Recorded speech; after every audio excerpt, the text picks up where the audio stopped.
When we think of sports, we often envision fast-paced competition, athletic prowess, and intense physical effort.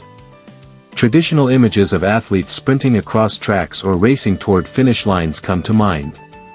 But what about slow jogging?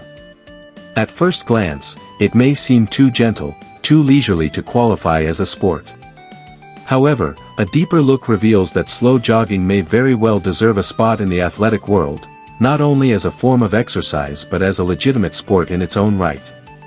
Slow jogging, also known as nico jogging, from the Japanese word for smile, was popularized by Japanese exercise physiologist Dr. Hiroaki Tanaka. His philosophy emphasizes running at a pace that allows you to smile, generally around 4 to 6 kilometers per hour, 2.5 to 3.7 miles per hour. The goal isn't to push your limits or break records, but to sustain a gentle, comfortable pace that can be maintained over long periods. This low-intensity approach contrasts sharply with the no pain, no gain mentality that dominates many fitness circles. But does slow jogging meet the criteria to be considered a sport? To answer that, we must understand what defines a sport. According to many definitions, a sport is a physical activity that involves skill, is competitive in nature, and is governed by a set of rules or standards. It can be practiced both recreationally and professionally, and it usually involves training and discipline. Slow jogging undeniably qualifies as a physical activity, one that requires movement, coordination, and endurance. It also involves technique, proper form, breathing, and pacing are crucial for long-term success and injury prevention.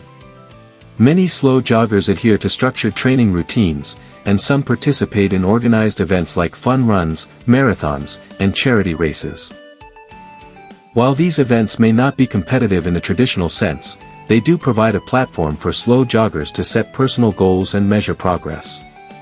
Interestingly, the growing popularity of slow jogging has led to the formation of clubs, online communities, and even international gatherings centered around this form of exercise.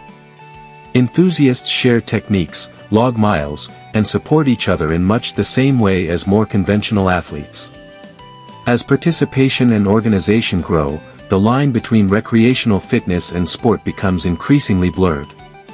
Moreover, slow jogging brings with it many of the mental and physical benefits associated with other sports: improved cardiovascular health, weight management, stress reduction, and a sense of camaraderie.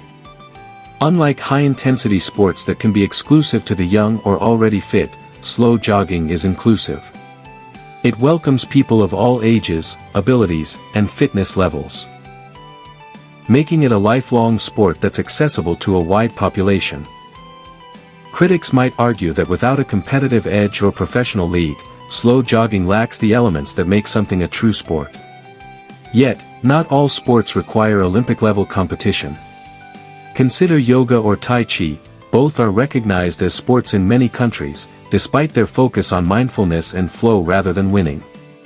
The same case can be made for slow jogging, especially as more people turn to it not just for health, but for self-improvement and structured training.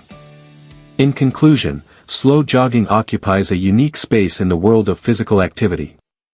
It challenges our assumptions about what a sport must look like. While it may not involve speed or competition, it incorporates physical exertion, technique, community, and personal challenge, all of which are key aspects of sports.